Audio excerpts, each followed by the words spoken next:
Hello, happy home മേക്കറിന്റെ ഒരു പുതിയ വീഡിയോയിലേക്ക് നിങ്ങൾക്ക് എല്ലാവർക്കും സ്വാഗതം.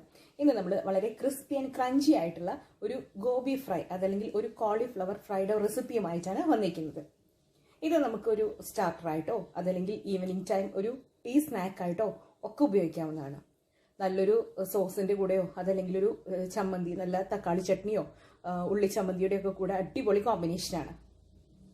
അപ്പൊ എങ്ങനെയാണ് രുചികരമായ ഗോബി ഫ്രൈ ഉണ്ടാക്കുന്നതെന്ന് നമുക്ക് വീഡിയോ ഒന്ന് കണ്ടു നോക്കിയാലോ. അപ്പൊ നമുക്കിന്ന് വളരെ ടേസ്റ്റി ആയിട്ടുള്ള കോളിഫ്ലവർ ഫ്രൈ ഉണ്ടാക്കാം, അതായത് ഗോബി ഫ്രൈ ഉണ്ടാക്കാം. അതിന് വേണ്ടിയിട്ട് ഞാനിവിടെ ഒരു ചെറിയ കോളിഫ്ലവർ ആണ് എടുത്തിരിക്കുന്നത് കേട്ടോ. ഇത് നമുക്ക് ആ ഒരു എതളുകളൊക്കെ തിരിച്ച് അതിൻ്റെ തണ്ടൊക്കെ കട്ട് ചെയ്ത് ക്ലീൻ ചെയ്തിട്ട് എടുക്കാം. ഞാനിവിടെ കോളിഫ്ലവർ ഇതുപോലെ അതിൻ്റെ ആ ഒരു ഫ്ലവേഴ്സ് പെറ്റൽസ് മാത്രമാണ് കട്ട് ചെയ്തിട്ട് വെച്ചേക്കുന്നത്. അതായത് കണ്ടോ, ഇതിൽ നിന്ന് ഇങ്ങനെ കട്ട് ചെയ്ത് മാറ്റി വെച്ചേക്കാണ് ചെയ്യുന്നത്. ഇനി നമുക്ക് വീണ്ടും ഇതിനെ ചെറിയ പീസായിട്ട് കട്ട് ചെയ്തിട്ട് എടുക്കാം. അപ്പോൾ നമ്മുടെ കോളിഫ്ലവർ നമ്മൾ ചെറിയ പീസാക്കിയിട്ട് വെച്ചിട്ടുണ്ട്. കണ്ടോ, ഏകദേശം ഒരേ ഒരു വലുപ്പത്തിലുള്ള പോലെയാണ് നമ്മൾ കട്ട് ചെയ്ത് വെച്ചേക്കുന്നത്. ഇനി നമുക്ക് എല്ലാവർക്കും അറിയാം, കോളിഫ്ലവർ പോലെയുള്ള സാധനങ്ങളിലൊക്കെ ചെറിയ പ്രാണികളും ചെറിയ പുഴുക്കളൊക്കെ ഉണ്ടാവാനുള്ള സാധ്യതകൾ വളരെ കൂടുതലാണ്. അതുകൊണ്ട് തന്നെ ഒരല്പം ഉപ്പും മഞ്ഞൾപ്പൊടിയും ഇട്ട് നല്ലതുപോലെ തിളപ്പിച്ച വെള്ളത്തിൽ നമുക്ക് 1 മിനിറ്റ് നേരം ഒന്ന് മുക്കിയെടുക്കാം. അതിനുശേഷമാണ് ബാക്കി നമ്മൾ ഫ്രൈ ചെയ്യാനുള്ള കാര്യങ്ങളും പ്രോസസ്സൊക്കെ ചെയ്യുന്നത്. അപ്പം നമുക്ക് ആദ്യം തന്നെ ആ സ്റ്റെപ്പ് ചെയ്യാം. അത് അവോയ്ഡ് ചെയ്യരുത്, അത് ഏറ്റവും ബെസ്റ്റാണ്. അതിൻ്റെ ഉള്ളിൽ എന്തെങ്കിലും പ്രാണികളോ കാര്യങ്ങളോ ഒക്കെ ഉണ്ടെങ്കിൽ നശിച്ചു പോകാനായിട്ട്. അപ്പം നമുക്കത് ചെയ്യാം. നമുക്ക് കോളിഫ്ലവർ മുക്കിയെടുക്കാനുള്ള ആ ഒരു വെള്ളം ആദ്യം നമ്മൾ റെഡിയാക്കുകയാണ്. അപ്പോൾ വെള്ളം വെച്ചിട്ടുണ്ട്. ഇതിലേക്ക് കുറച്ച് മഞ്ഞൾപ്പൊടി ഇട്ട് കൊടുക്കാം. നിങ്ങൾക്ക് അറിയാലോ, ഇത് ജസ്റ്റ് നല്ല തിളപ്പിച്ച വെള്ളത്തിലിട്ട് ഒന്ന് കോളിഫ്ലവർ ജസ്റ്റ് ഒന്ന് തിളച്ച വെള്ളത്തിൽ മുക്കിയെടുക്കാൻ വേണ്ടി മാത്രമുള്ളതാണ്. അതുകൊണ്ട് അളവിൻ്റെ ആവശ്യമൊന്നുമില്ല. ഒരല്പം മഞ്ഞൾപ്പൊടി ഇട്ട് കൊടുത്തു, അതുപോലെ ഒരല്പം ഉപ്പും ഇട്ട് കൊടുത്തു. ഉപ്പും മഞ്ഞൾപ്പൊടി ഇട്ട് വെള്ളം നല്ലതുപോലെ തിളച്ചിട്ടുണ്ട്. ഇതിലേക്കാണ് നമ്മൾ കോളിഫ്ലവർ ഇട്ട് കൊടുക്കുന്നത്. അല്ലാതെ കോളിഫ്ലവർ ഇതിലിട്ടിട്ട് തിളപ്പിച്ചെടുക്കുകയല്ല ചെയ്യേണ്ടത്. അപ്പോൾ നമ്മുടെ കോളിഫ്ലവർ ഒരുപാട് വെന്ത് അതിൽ ആ ഒരു വെള്ളമയത്തിലായിരിക്കും എടുക്കുന്നത്. അതേസമയം ഇങ്ങനെ ചെയ്യുമ്പോൾ നമുക്ക് നമ്മുടെ ഫ്രൈ നല്ല ക്രിസ്പി ആയിട്ട് തന്നെ കിട്ടും. ഇനി നമ്മൾ ഒരൊറ്റ മിനിറ്റ് മാത്രമാണ് തീ കത്തിക്കുന്നത്. അതിനുശേഷം നമ്മൾ സ്റ്റൗ ഓഫ് ചെയ്യാണ്.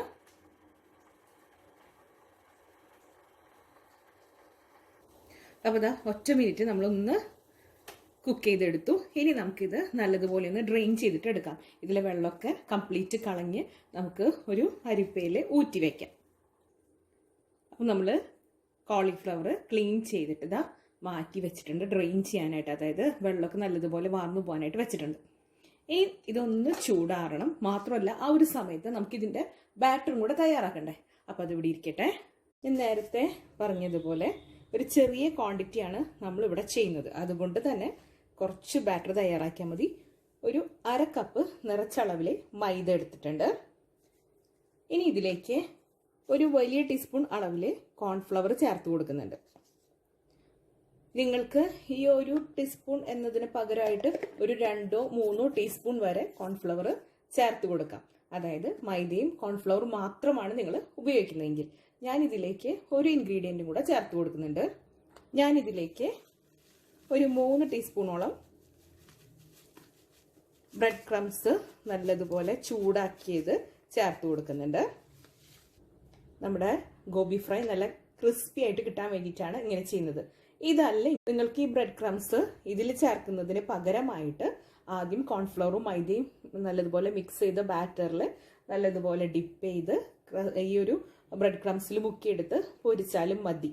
പക്ഷെ അങ്ങനെ ചെയ്യുന്നതിനേക്കാൾ എല്ലാ ഭാഗത്തേക്കും ഇത് കോട്ടായിട്ട് വരാൻ ഈ ഒരു മിക്സ് തയ്യാറാക്കി അതിൽ മുക്കി നേരെ എണ്ണയിൽ വറുക്കുന്നതാണ് നല്ലത്. അപ്പം ഞാനത് ബാക്കി അതിൻ്റെ സ്റ്റെപ്സ് ഒക്കെ കാണിച്ചു തരാം. നമ്മുടെ കോളിഫ്ലവർ ഫ്രൈ ചെയ്യുമ്പോൾ നല്ലൊരു കളർ കിട്ടാൻ വേണ്ടിയിട്ട് കുറച്ച് കാശ്മീരി മുളക് പൊടിയാണ് ചേർത്ത് കൊടുക്കുന്നത്. എരിവുള്ള മുളക് പൊടിയല്ല, കാശ്മീരി മുളക് പൊടിയാണ് ചേർത്ത് കൊടുത്തിരിക്കുന്നത്. ഇനി ഇതിലേക്ക് 1/2 ടീസ്പൂൺ മീറ്റ് മസാല ചേർത്ത് കൊടുക്കുന്നുണ്ട്. ഞാൻ മീറ്റ് മസാലയാണ് യൂസ് ചെയ്തത്. നിങ്ങൾക്ക് ഇതിന് പകരം ഗരം മസാല യൂസ് ചെയ്യാവുന്നതാണ്. പക്ഷെ ഗരം മസാലയെക്കാളും പേഴ്സണലി എനിക്ക് കൂടുതൽ ഇഷ്ടപ്പെടുന്നത് മീറ്റ് മസാല ചേർക്കുമ്പോഴാണ് കേട്ടോ. ഇനി ഇതിലേക്ക് ആവശ്യത്തിനുള്ള ഉപ്പ് ചേർത്ത് കൊടുക്കാം. ഉപ്പ് കുറച്ച് ചേർത്ത് ബാറ്ററൊക്കെ നല്ലതുപോലെ മിക്സ് ചെയ്തതിന് ശേഷം നമുക്ക് ടേസ്റ്റ് നോക്കിയിട്ട് വേണമെങ്കിൽ ചേർത്ത് കൊടുക്കാം. ഇനി ഞാനിതിലേക്ക് ഒരല്പം വൈറ്റ് പെപ്പർ പൗഡർ ചേർത്ത് കൊടുക്കുന്നുണ്ട്. എൻ്റെ കയ്യിൽ വൈറ്റ് പെപ്പർ പൗഡർ ആയതുകൊണ്ട് അങ്ങനെ ചേർത്തേ ഉള്ളൂ. നിങ്ങൾക്ക് കുരുമുളക് നല്ലതുപോലെ പൊടിച്ച് ചേർത്ത് കൊടുത്താലും മതി. ഇനി നമുക്കിത് നല്ലതുപോലെ ഒന്ന് മിക്സ് ചെയ്തിട്ട് എടുക്കണം. നമ്മൾ ചേർത്ത പൊടികളെല്ലാം കൂടെ നമുക്ക് നല്ലതുപോലെ ഒന്ന് മിക്സ് ചെയ്തിട്ട് എടുക്കാം. ഇനി നമുക്കിതിലേക്ക് കുറച്ച് വെള്ളം ചേർത്ത് മിക്സ് ചെയ്ത് കൊടുക്കാം. ആദ്യം തന്നെ ഒരുപാട് വെള്ളം ചേർക്കരുത്, കുറേശ്ശെ ചേർത്ത് നമുക്ക് ആ ഒരു തിക്ക് ബാറ്ററാണ് കിട്ടേണ്ടത്. ആദ്യം തന്നെ ഒരുപാട് വെള്ളം ചേർത്ത് പിന്നെ അത് ലൂസായി പിന്നീട് വീണ്ടും അതിലേക്ക് നമ്മൾ പൊടികൾ ചേർത്ത്, അപ്പോൾ അതിൽ നല്ലത് കുറേശ്ശെ നമ്മളിങ്ങനെ മിക്സ് ചെയ്ത് കൊടുക്കുകയാണ്. ഇതുപോലെ ചെയ്ത് നമുക്ക് നമ്മുടെ നല്ല തിക്ക് ബാറ്റർ ഉണ്ടാക്കിയെടുക്കാം. നമുക്കിവിടെ നല്ലൊരു തിക്ക് ബാറ്റർ കിട്ടിയിട്ടുണ്ട്. ഇനി നിങ്ങൾക്ക് ആഡഡ് ഫ്ലേവർ അല്ലെങ്കിൽ കുറച്ചും കൂടി ടേസ്റ്റ് കൂട്ടണം അല്ലെങ്കിൽ കുറച്ചും കൂടി ഒരു സ്പൈസിനെസ് ഒക്കെ വേണമെങ്കിൽ ജിഞ്ചർ ഗാർലിക് പൗഡറൊക്കെ ചേർത്ത് കൊടുക്കാവുന്നതാണ്. ഞാനിപ്പോൾ അതൊന്നും തന്നെ ചേർത്ത് കൊടുത്തിട്ടില്ല. ഇതിലേക്ക് കുറച്ച് കരിവേപ്പില നമുക്ക് ചേർത്ത് കൊടുക്കാം. ഒരു 3-4 ഇതൾ കരിവേപ്പില പൊട്ടിച്ച് ചേർത്ത് കൊടുക്കാം.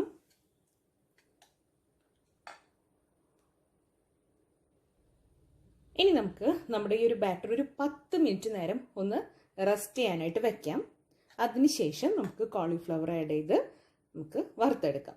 അപ്പോൾ ഇതൊരു 10 മിനിറ്റ് ഇതുപോലെ ഇരിക്കട്ടെ. അപ്പോൾ നമ്മളൊരു 10 മിനിറ്റ് നമ്മുടെ ബാറ്റർ വെച്ചിട്ട് ആയിട്ടുണ്ട്. ഇനി നമുക്കിതിലേക്ക് നമ്മൾ കട്ട് ചെയ്ത് വെച്ചേക്കുന്ന കോളിഫ്ലവേഴ്സ് ഉണ്ടല്ലോ, അതായത് കട്ട് ചെയ്ത് ക്ലീൻ ചെയ്ത് നല്ല തിളപ്പിച്ച വെള്ളത്തിലൊക്കെ ഇട്ട് ഡ്രെയിൻ ചെയ്ത് വെച്ച കോളിഫ്ലവർ ചേർത്ത് കൊടുക്കുകയാണ്.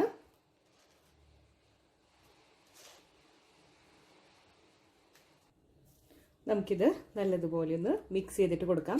ഞാൻ നേരത്തെ പറഞ്ഞില്ലേ, കുറച്ച് നേരം വെക്കുമ്പോൾ നമ്മുടെ ബാറ്റർ നല്ല തിക്കായിട്ട് വരും. ബ്രെഡ് ക്രംസ് ഇതിലേക്ക് നേരിട്ട് ചേർത്തത് കൊണ്ടാണ് നല്ല തിക്കായിട്ട് കണ്ടോ നല്ല കോട്ടായിട്ട് വരുന്നത്. ഇത് നമുക്ക് മിക്സ് ചെയ്ത് കൊടുക്കാം. കണ്ടോ നല്ല കോട്ടായിട്ട് തന്നെ വരും.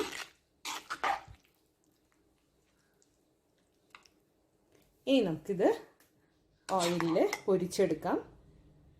നമ്മളിവിടെ കോളിഫ്ലവർ ഫ്രൈ ചെയ്തെടുക്കാനായിട്ട് എണ്ണ ചൂടാവാനായിട്ട് വെച്ചിട്ടുണ്ട്. ഏത് ഓയിൽ വേണമെങ്കിലും നിങ്ങൾക്ക് യൂസ് ചെയ്യാം. എണ്ണ നല്ലതുപോലെ ചൂടായതിന് ശേഷം മാത്രമാണ് നമ്മൾ കോളിഫ്ലവർ ഇട്ട് കൊടുക്കാൻ പാടുള്ളൂ. നമ്മുടെ എണ്ണ നല്ലതുപോലെ ചൂടായിട്ടുണ്ട്. ഇതിലേക്ക് നമുക്ക് കോളിഫ്ലവർ ഇട്ട് കൊടുക്കാം. അതുപോലെ തിക്കി നിറച്ചിട്ട് കൊടുക്കേണ്ട ആവശ്യമൊന്നുമില്ല കേട്ടോ. നമുക്ക് നല്ല ഉലർന്ന് കിട്ടുന്ന പരുവത്തിൽ കുറേശ്ശെ ഇട്ടിട്ട് ഫ്രൈ ചെയ്തിട്ട് എടുക്കാം. അതുപോലെ തന്നെ നമ്മൾ മുക്കി വറക്കുന്ന ഏത് സാധനമായാൽ തന്നെയും ഇട്ട ഉടനെ തന്നെ ഇളക്കി അങ്ങോട്ടും ഇങ്ങോട്ടും മറിച്ചിടേണ്ട ആവശ്യമൊന്നുമില്ല. ഒന്ന് അതിൽ കിടന്ന് ഫ്രൈ ആയതിനു ശേഷം മാത്രമാണ് നമ്മൾ ഇളക്കി കൊടുക്കാൻ പാടുള്ളൂ. അതല്ലെങ്കിൽ ആ കോട്ടിംഗ് ഒക്കെ ഇളകിപ്പോവും. അതാ നമ്മുടെ കോട്ടിംഗ് ഒന്നും കണ്ട ഇളകി പോവുകയോ ഒന്നും ചെയ്തിട്ടില്ല. അതുമ്പോൾ തന്നെ കോട്ടായിട്ടിരിക്കുന്നുണ്ട്. ഇനി ഇത് നല്ലതുപോലെ ഒന്ന് ഫ്രൈ ചെയ്തിട്ട് നമുക്ക് എടുക്കാം. അപ്പം നമ്മുടെ ഫസ്റ്റ് ബാച്ച് കോളിഫ്ലവർ ഫ്രൈ ഇവിടെ റെഡി ആയിട്ടുണ്ട്. നമുക്കിത് കോരി മാറ്റാം. അതിനുശേഷം ബാക്കിയും കൂടെ നമുക്ക് ഫ്രൈ ചെയ്തിട്ട് എടുക്കാം. ബാക്കിയും കൂടെ നമുക്ക് വറുത്തെടുക്കാം. നമ്മുടെ കോളിഫ്ലവർ ഇതാ നല്ലതുപോലെ ക്രിസ്പി ക്രഞ്ചി ആയിട്ട് ഇതാ നമുക്ക് കിട്ടിയിട്ടുണ്ട്. നമ്മുടെ കോട്ടിംഗ് ഒക്കെ എല്ലാ ഭാഗത്തും ഒരേപോലെ ആയിട്ടുണ്ട്. നല്ല ടേസ്റ്റ് ആയിട്ട് കിട്ടിയിട്ടുണ്ട്.